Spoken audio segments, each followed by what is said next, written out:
उदासीनता हृदय का ऐसा भाव है जहाँ हमें किसी बात में रुचि नहीं रहती।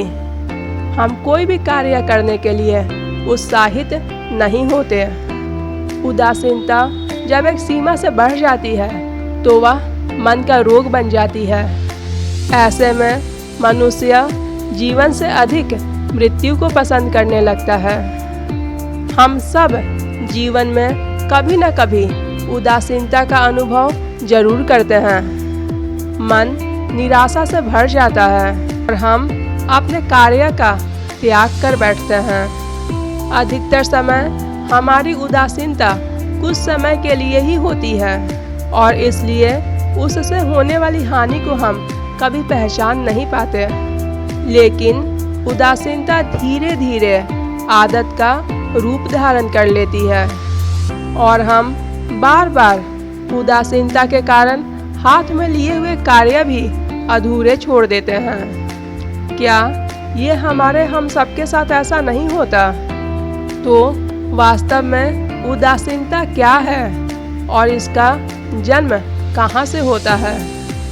इससे छूटने का उपाय क्या है? उदासीनता वास्तव में मन की एक ऐसी स्थिति का नाम है जब हमें अपनी तकलीफों, अपनी कठिनाइयों का कारण बाहर दिखाई देता है।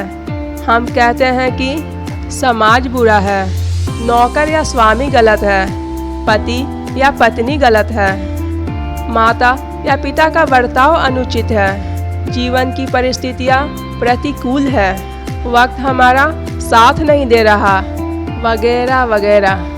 और जब दुख का कारण बाहर होता है तो हमारे पास उसको बदलने का कोई मार्ग नहीं होता।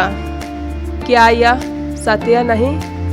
आप मुझे बताइए, हम समय को किस प्रकार बदल सकते हैं? परिस्थितियों में कैसे परिवर्तन ला सकते हैं? हम स्वयं को निसहाय मानने लगते हैं और वहीं से जन्म होता है उदासीनता का।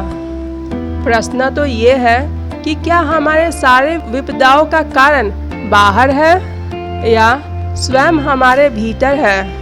क्या हमारी सारी विपत्तियाँ, सारे बुरे हालात दूसरों के कारण हैं? क्या हमारा परिवार हमारा शत्रु है?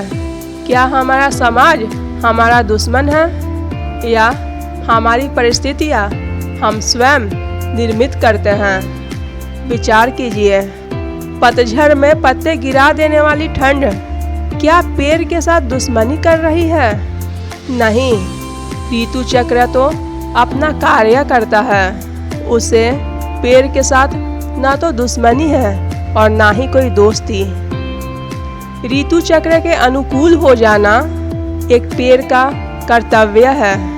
ठीक वैसे ही समाज किसी भी व्यक्ति का ना तो मित्र होता है और ना ही शत्रु। समाज को जिससे लाभ मिलता है, समाज उसका मित्र बन जाता है।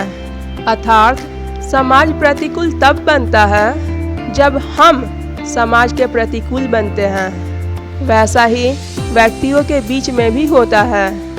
हम जिसे प्रेम देते हैं वह हमें प्रेम देता है, जिसे हम लाभ देते हैं वह भी हमें लाभ देता है। हमें अपने हालात बदलने के लिए स्वयं अपने आप में परिवर्तन करना पड़ता है। इतना समझ लेने पर स्वयं में परिवर्तन करना कठिन नहीं। अर्थात जीवन में उदासीनता का कोई कारण ही नहीं, केवल अपने आप में परिवर्तन करना पर्याप्त है। तो जरूर विचार कीजिएगा, चिंतन कीजिएगा, मनन कीजिएगा।